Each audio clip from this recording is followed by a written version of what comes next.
Welcome to study block. तो आज मैं करंट अफेयर में मई माह के इम्पोर्टेंट करंट अफेयर लेकर आया हूँ, जिसमें कि मैं इम्पोर्टेंट करंट अफेयर के साथ साथ संबंधित फैक्ट भी डिस्कस करूँगा। तो वीडियो को लास्ट तक जरूर देखें और चैनल को लाइक एंड सब्सक्राइब जरूर कर दें। तो दोस्तों, चैनल को आप ज़्यादा से ज़्यादा शेयर करते रहें, जिससे कि मैं इससे बेहतरीन वीडियो आपके लिए ला सकूँ। तो चलिए शुरू करते हैं।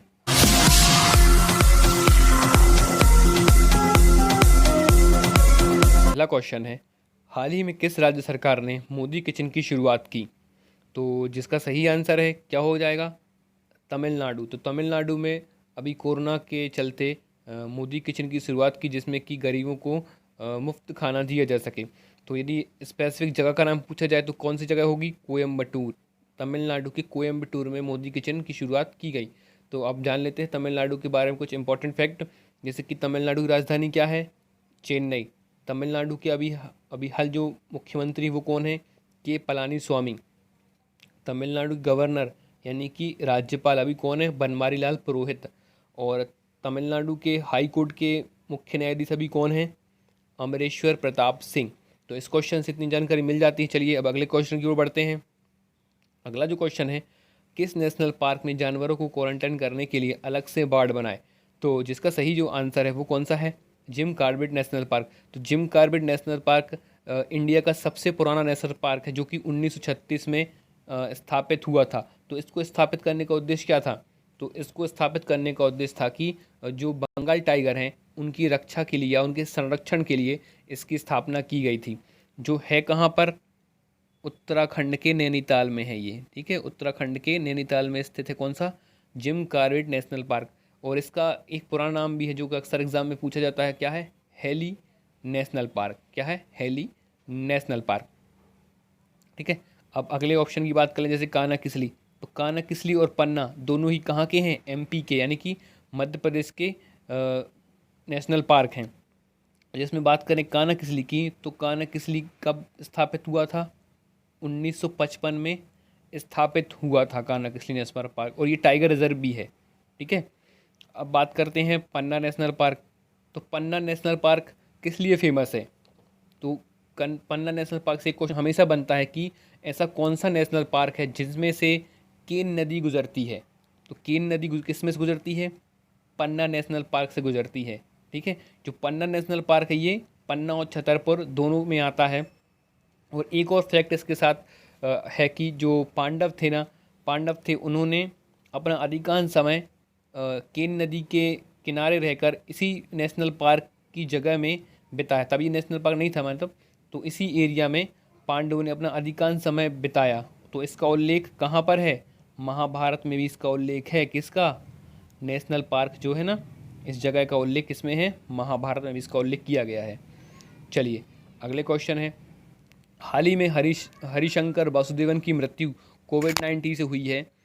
तो यह कौन है? तो यह जो थे, ये कौन थे? इतिहासकार थे। ये बहुत ही प्रसिद्ध इतिहासकार थे, जो कि कोविड-19 के चलते इनकी मृत्यु हो गई है।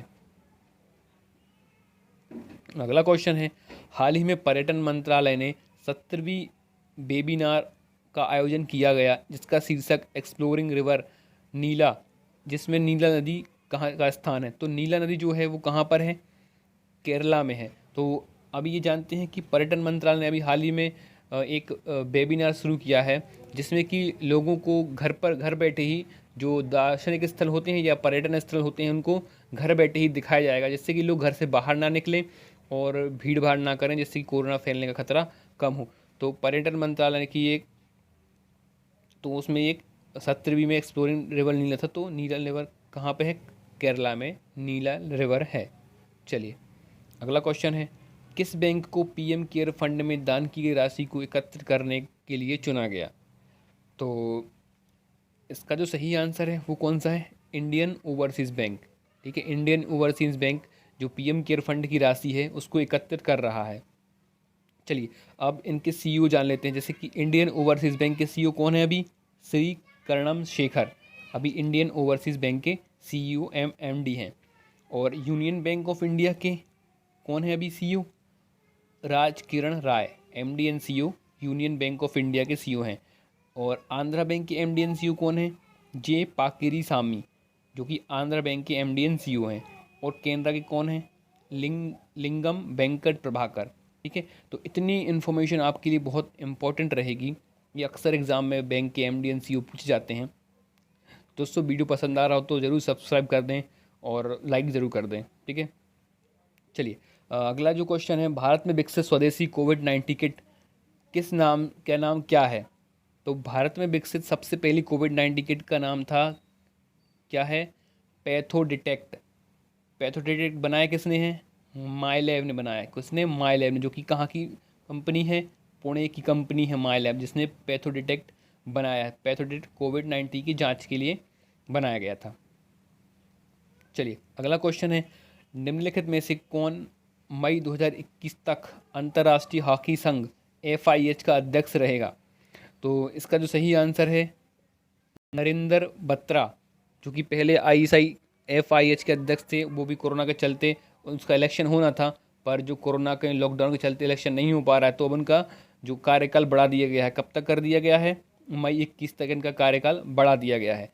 तो जो FIH का मुख्य, सबसे पहले देख लेते हैं FIH का फुल फॉर्म क्या होता है। FIH का फुल फॉर्म होता है फेडरेशन इंटरनेशनल डी हॉकी, या इंटरनेशनल हॉकी फेडरेशन। ठीक है, इसका फुल फॉर्म है। तो इसका जो मुख्यालय वो कहाँ है, लौसाने, स्विट्जरलैंड में इसका मुख्यालय है। सबसे पहले स्थापना कब हुई थी इसकी, 7 जनवरी 1924 में इसकी स्थापना हुई थी। और अध्यक्ष तो है नरेंद्र बत्रा, और CEO कौन है, थियरी वेल। थियरी वेल इसके CEO हैं। ठीक है, चलिए अगला क्वेश्चन है, प्रधानमंत्री मोदी जी ने हाल ही में देश के लिए बजट दिया, यह GDP का कितना प्रतिशत है। तो यह GDP का कितना प्रतिशत है, 10% है। अभी मोदी जी ने कितने लाख करोड़ दिए हैं, 20 लाख करोड़। 20 लाख करोड़ कोविड-19 के चलते बजट लाए हैं, जिसमें क्या कि 20 लाख करोड़ है, जो कि GDP का 10% है। और ये किस अभियान के तहत लाए हैं, ये देखो, ये जिस अभियान के तहत लाए हैं उस अभियान का नाम क्या है, आत्मनिर्भर भारत अभियान के तहत मोदी जी ने 20 लाख करोड़ का तोहफा दिया। ठीक है, तो ये याद रखेंगे आप, आत्मनिर्भर भारत अभियान के तहत दिए थे। ठीक है, चलिए अगला क्वेश्चन है, हाल ही में मानवीय सहायता और आपदा राहत के लिए आउटरीच भारत की किस सशस्त्र सेना की पहल है। तो जो आउटरीच है वो किस सशस्त्र सेना की पहल है। तो इसका जो सही आंसर है, नौसेना। ठीक है, तो नौसेना की ये पहल है। तो नौसेना के जो चीफ कौन है, एडमिरल करमबीर। और थल सेना के चीफ कौन है, मनोज मुकुंद नरवणे। और वायुसेना के कौन है, RS भदौरिया। तो ये नाम इम्पोर्टेंट रहते हैं, अक्सर एग्ज़ाम में पूछे जाते हैं। ठीक है, तो आप इन नामों को ज़रूर याद कर लें। ठीक है, चलिए अगले क्वेश्चन की ओर बढ़ते हैं। अगला क्वेश्चन है, और ये इस वीडियो का लास्ट क्वेश्चन है। आशा करता हूँ आपको वीडियो पसंद आया होगा, तो प्लीज़ सब्सक्राइब कर दें, जिससे कि मैं इससे बेहतरीन वीडियो आपके लिए ला सकूँ। चलिए लास्ट क्वेश्चन देखते हैं, हाल ही में दूरदर्शन के सहयोग ने किस राज्य ने सरकारी स्कूलों की कक्षाएं शुरू की। मतलब दूरदर्शन के सहयोग से किस राज्य ने सरकारी कक्षाएं शुरू की। जिसका सही आंसर क्या है, झारखंड।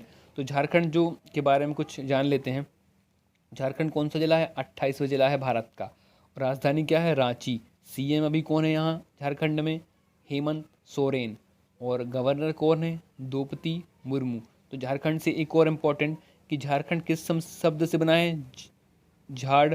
ठीक है, झाड़ का मतलब क्या होता है, कुंडमाली में जंगल झाड़ी, इसलिए इसे झाड़ जंगलों का प्रदेश कहा जाता है। तो क्वेश्चन ये भी पूछा जा सकता है कि झाड़ जंगलों का प्रदेश किसे कहा जाता है। तो आंसर क्या दोगे आप, झारखंड को दोगे।